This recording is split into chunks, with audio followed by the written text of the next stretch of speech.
Hello there, second graders. Welcome to day 3 arithmetic. Day 3 arithmetic. Today you're going to be completing arithmetic pages 257, 258.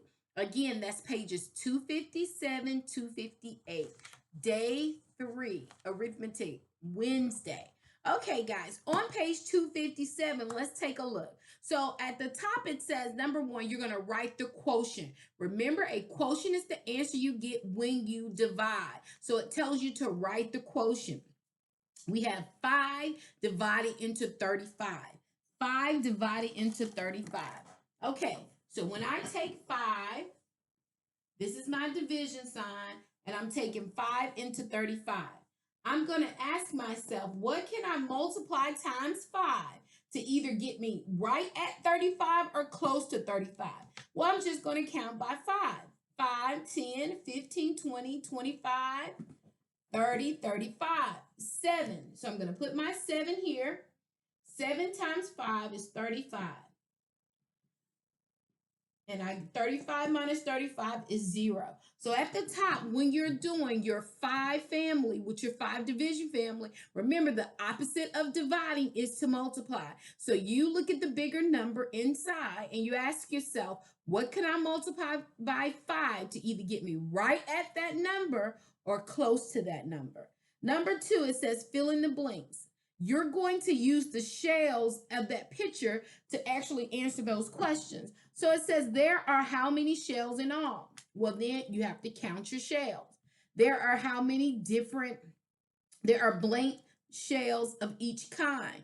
Then you have to look at how many shells do you have that are the same.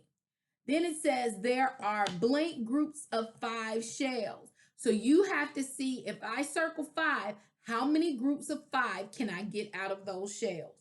All right, number 3, you're counting from 1 to 10 using your Roman numerals. Counting from 1 to 10 using your Roman numerals.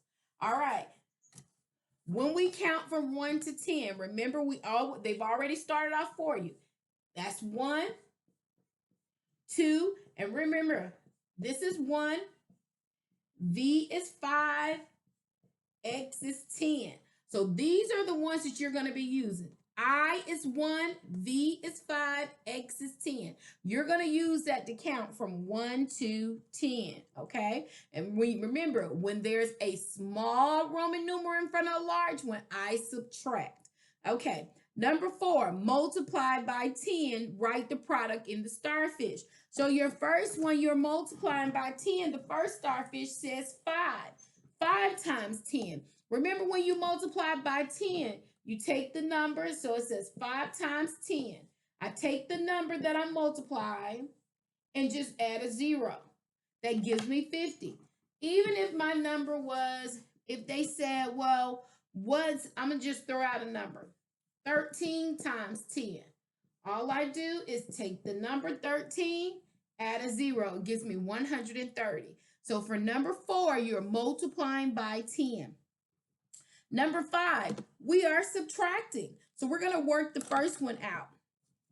We are subtracting. It says write the sums and differences. So we're adding and subtracting. We're going to work 2. 1 subtraction and 1 adding with the decimal. So let's look at the first one. We have 80 minus 46. More on the floor, go next door. More at the top, don't have to stop. Numbers the same, zero's the game. 0 minus 6. 0 can't take away 6, so I have more on the floor. That means I'm going to have to go over here and borrow. I borrow 1 from my 8. Don't forget, I remind you guys about this all the time. Make that a 7. You have to change it to the new number, because if not, you'll forget, and then you'll end up thinking you have more over here than you really do. So this is going to become 7. I bring my 10 over here and add it to my 0. 0 plus 10 is 10. Now I'm going to subtract. 10 minus 6 is 4. You see that? Now I'm going to do 7 minus 4. 4, 5, 6, 7. That gives me 3. So 80 minus 46 is 34. Now let's look at this one. $6.71. That right there is your decimal point. That's why we use the word and. $2.50. When you add or subtract with decimal points, your decimal point comes straight down in your problem. You go ahead and put your decimal point there. Now, and I'm going to start in my ones column. 1 plus 0 is 1. I don't have anything I need to carry, do I? No. 7 plus 5, 12. Now I need to carry my 1. 6 plus 1 is 7.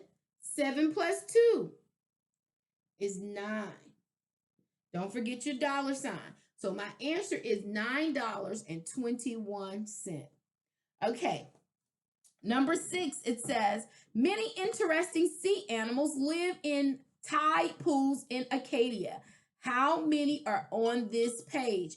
That means that you will have to look and see how many sea animals do you find on this page. You have to count all your sea animals to see how many you have. So if you look up at the top, you have the sea animals in the shells. If you look around don't forget you have the starfish. So you need to count shells, starfish. How many are on just that page? Don't worry about the next page, just this page. Between the shells and the starfish, how many sea animals do you have? And you'll be able to answer question number 6. Now, we're on page 258. 2 as a factor. When 2 is a factor, you double. And this is just your multiplication. Remember, because you know how to skip count by 2, you know how to multiply by 2. When 2 is a factor, all you do is double the number. So for instance, let's say I have 2 times 1. I take my 1, double. 1 plus 1, 2. If I said 2 times 6, I look at my 6. 6 plus 6, 12. So when you multiply by 2, you're doubling the number. Okay, that's what you're doing for number 1. Excuse me, guys. Sorry, I dropped my top. You know how I am about my markers. I did not want it to dry out. Okay, so number 1, you're multiplying by 2. 2 is a factor. Number 2, you're multiplying by 2, so you're doing the same thing. All right, number 3, we're doing perimeter. How do I find the perimeter of a shape? Remember, for you to find the perimeter, you have to add up all the size of the shape. You have to add up all the size of the shape. Now it says, usually they give you the measurements. Today, you have to take your ruler and measure yourself. So I'm going to use my handy dandy ruler and I'm going to measure. It tells me in centimeters. So that means I'm not going to use my inches, which is further across. Remember, inches are further apart. I'm going to turn and I'm going to use my centimeters. They're closer together. So I'm going to measure my sides. And when I measure my sides, I write down what I get. And it has to be the whole number. You're not doing halves, so it's going to be whole numbers, okay? So make sure you see that. You're measuring whole numbers. So when you measure, you have to see what it is that you're going to get. So it says measure the size of each shape, find the perimeter, use centimeters. Once you measure each side, they have a line there. Write whatever your measurement is, write it on the line. Measure the next side, write it on the line. Next side, write it on the line. Once you finish, at the bottom, you're going to take all your numbers and you're going to find the sum. That means you're adding them all together. And you're going to do that for both problems in number 3. All right, guys, so that's your instructions for today. If you have any questions, and remember, this is our review. This is things we've already went over. But if you have any questions, don't hesitate to send me an email. So fingers on the home row keys. All right, see you later, alligators.